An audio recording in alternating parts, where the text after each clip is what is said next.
السلام علیکم ورحمۃ اللہ وبرکاتہ۔ الحمد للہ رب العالمین والعاقبۃ للمتقین والصلاۃ والسلام علی رسولہ الکریم۔ محترم حضرات، ہم منتخبہ حدیث سے درس حدیث کر رہے ہیں اور آج اس کا درس نمبر 10 ہے۔ کل ایک بات رہ گئی تھی، وہ بتا کر آگے بات اگلی حدیث پڑھتے ہیں۔ کل جو حدیث آئی تھی حدیث نمبر 6 ایمانیات پر، تو اس میں اللہ کے رسول صلی اللہ علیہ وسلم نے فرمایا کہ آپ لوگ لا الہ الا اللہ کہیے، اور اللہ تعالیٰ نے ہم سے وعدہ کیا ہے اور اللہ اپنے وعدوں کو کبھی نہیں توڑتا، اور ان لوگوں نے لا الہ الا اللہ کہا۔ پھر آپ نے فرمایا کہ تم لوگوں کو خوشخبری ہے کہ تم لوگوں کے سارے گناہ معاف ہو گئے، یا تم لوگوں کے گناہ معاف ہو گئے۔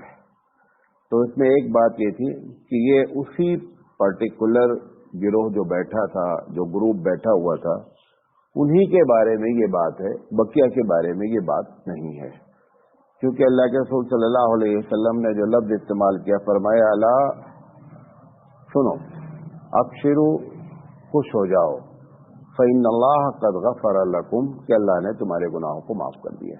تو یہ وہ جو لوگ تھے جن سے آپ ایڈریس کر رہے تھے، مخاطب تھے آپ صلی اللہ علیہ وسلم نے، ان کے بارے میں یہ بات کہی، اور اس وجہ سے کہی ہوگی کہ اللہ نے آپ کو وحی کیا ہوگا کہ میں نے ان لوگوں کو معاف کر دیا، لہذا وہ اطلاع آپ نے دے دی۔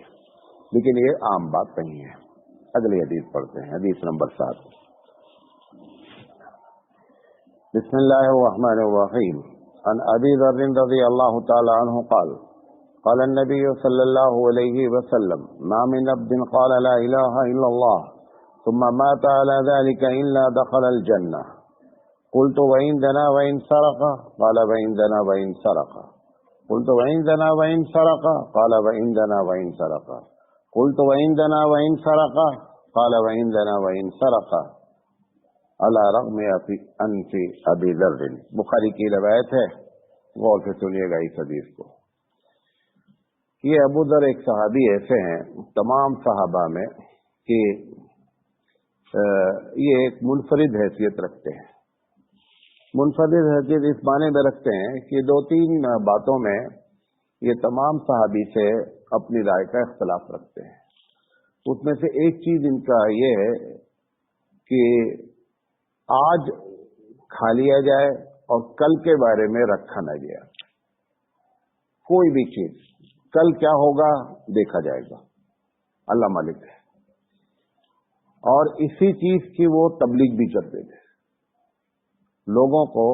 جب کوئی آدمی کے پاس یہ معلوم ہو جائے ان کے پاس پیسہ ہے یا سونا رکھا ہوا ہے تو یہ اچھا نہیں سمجھتے تھے، تو ان کو بڑے کبار صحابہ نے بلا کر کے سمجھایا کہ یہ آپ ٹھیک ہے، آپ ذاتی طور پر ایک بہت ہی تقوی کی بات کر رہے ہیں، لیکن آپ اس کی تبلیغ نہیں کریں۔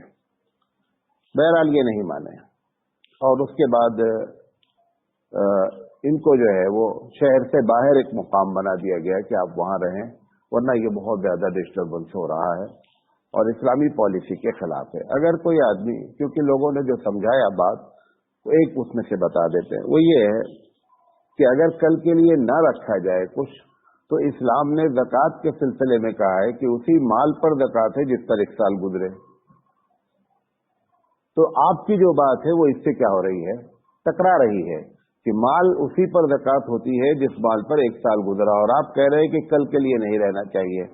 بہرحال وہ اپنی اسی بات پر جمے رہے، اور اللہ کے رسول صلی اللہ علیہ وسلم نے لیکن ان کی بڑی تعریف بھی فرمائی، کیونکہ یہ ان کے بہت زیادہ اندر سے جو ہے وہ غریبوں کے لیے کہ اگر لوگ ایسے رکھیں گے تو لوگ غریب پریشان ہوں گے، اس وجہ سے۔ بہرحال اس کی وجہ سے اللہ کے رسول صلی اللہ علیہ وسلم نے کبھی ان پر کوئی نفیر نہیں فرمائی، بلکہ ان کی تعریف ہی ہمیشہ کی۔ تو یہ اس طریقے کے صحابی ہیں۔ تو نبی کریم صلی اللہ علیہ وسلم سے یہ روایت کرتے ہیں کہ قال النبی صلی اللہ علیہ وسلم، اللہ کے رسول نے فرمایا کہ کوئی بھی آدمی، کوئی بھی بندہ لا الہ الا اللہ کہے اور ثم مات علی ذلک، اور لا الہ الا اللہ کی حالت میں مر گیا، مطلب جس وقت مرا وہ لا الہ الا اللہ کا قائل ہے، یعنی اسلام لانے کے بعد پلٹا نہیں، اسلام لانے کے بعد اسی پر انتقال ہوا۔ تو آپ نے فرمایا کہ الا دخل الجنہ، وہ جنت میں داخل ہوگا۔ اب یہ ابو ذر کو کھٹک گئی بات، تو انہوں نے کہا کہ اللہ کے رسول چاہے اس نے زنا کیا ہو چاہے چوری کی ہو، وَإِن زنا وَإِن سرقا، حضور نے فرمایا کہ چاہے زنا کیا ہو چاہے چوری کی ہو جنت میں جائے گا۔ قلت وَإِن زنا وَإِن سرقا، ان کو اور تعجب ہوا کہ میں نے جب سوال کیا تو آپ نے جواب ہمارے ہی الٹا دیا۔ تو پھر انہوں نے کہا اللہ رسول چاہے اس نے چوری کی ہو چاہے زنا کیا ہو پھر بھی جنت میں جائے گا۔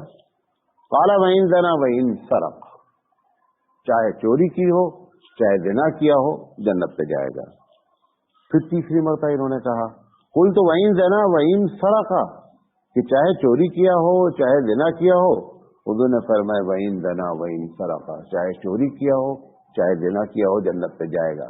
تیسری مرتبہ آپ نے فرمایا علی رغم انف ابی ذر، یہ عربی کا ایک محاورہ ہے کہ آپ کے مزاج کے خلاف ہی ہونا ہے جو آپ سمجھ رہے ہیں، یہ ایسی جگہ پر محاورتاً استعمال کیا جاتا ہے کہ ابو ذر، اور بھی ترجمہ اس طرح بھی کیا جاتا ہے کہ مطلب تمہاری خاک آلود ہو، سمجھ میں آنی چاہیے تم کو بات، اس طریقے کی جگہ پر بھی یہ جملہ استعمال کیا ہے۔ لیکن یہاں پہ جو مطلب ہے کہ جو آپ سمجھ رہے ہیں اس کے خلاف ہی معاملہ ہے، چاہے چوری کیا ہو چاہے زنا کیا ہو وہ جنت سے جائے گا۔ اب اس کا کیا مطلب ہے؟ تو کیونکہ میں اس کے پہلے بھی آپ کو یہ بات بتا چکا ہوں کہ کسی بھی مسئلے کو سمجھنے کے لیے کبھی بھی ایک حدیث کوئی فائنل بات نہیں کر سکتی، اس سے جنت میں جانے کی جتنی حدیثیں ہیں سب اکٹھا کی جائیں گی تو بات نکل کر کے آئے گی۔ اب اس پہ جو ہمارے علماء نے تشریح کیا وہ آپ کے سامنے رکھتا ہوں۔ ایک معنی تو یہ ہو سکتا ہے کہ چاہے چوری کیا ہو چاہے زنا کیا ہو، ایمان لانے سے پہلے چاہے چوری کیا ہو چاہے زنا کیا ہو سارے گناہ اللہ معاف کر دے گا۔ بات کلیئر ہو گئی۔ اللہ کے رسول نے فرمایا الاسلام یہدم ما کان قبلہ، کہ اسلام ہر اس چیز کو ڈیلیٹ کر دیتا ہے جو اس نے پہلے گناہ کیے ہیں۔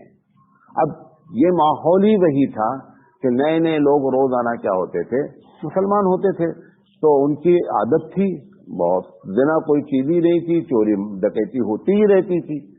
تو اللہ کے رسول صلی اللہ علیہ وسلم نے یہ بات فرما دی کہ اگر اسلام لایا اور اسلام لانے کے بعد اس سے پہلے جو کچھ بھی کیا تھا سب فائل ختم کر دی گئی اور وہ جنت پہ جائے گا۔ اگر یہ ڈائریکٹ معنی لے لیا جائے تو حدیث میں کوئی اشکال ہی نہیں ہے۔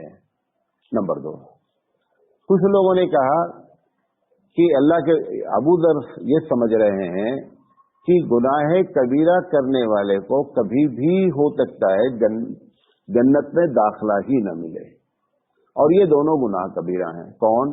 زنا بھی اور چوری بھی۔ اللہ کے رسول صلی اللہ علیہ وسلم ان کے اس نظریے کی تردید کر رہے ہیں کہ گناہ کبیرہ والا کبھی بھی ہمیشہ جہنم میں نہیں رہے گا اگر وہ ایمان لایا ہے۔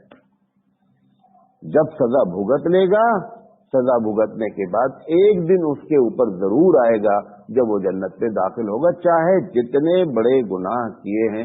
کیوں؟ کیونکہ لا الہ الا اللہ محمد الرسول اللہ کی جو سب سے بڑی ایڈوانٹیج ہے، جو سب سے بڑی فضیلت ہے کہ بندے کا نتیجہ آخری جو ہے وہ جنت ہے۔ تو یا تو اللہ کے رسول صلی اللہ علیہ وسلم اس بات کی طرف وہ ان کے اس نظریے کو ہو سکتا ہے ان کا نظریہ ہو اور اس نظریے کی تردید کر رہے ہوں کہ ابو ذر یہ نہیں سمجھو کہ گناہ کبیرہ والا کبھی بھی جنت میں نہیں جائے گا۔ اگر گناہ کبیرہ والا مومن ہے، مامن عبدن، جس نے بھی لا الہ الا اللہ کہا ہے وہ جنت میں ضرور جائے گا۔ یہ دوسرا معنی اس کے اندر ہو سکتا ہے۔ تیسری بات یہ ہو سکتی ہے کہ جب بندہ ایمان لاتا ہے تو ایمان اللہ کی توفیق پر ہوتا ہے۔ ایمان کا لانا، ہم تو بغیر اپلیکیشن ڈالے، بغیر محنت کیے ہوئے ہم مسلمان گھر میں پیدا ہو گئے ہیں،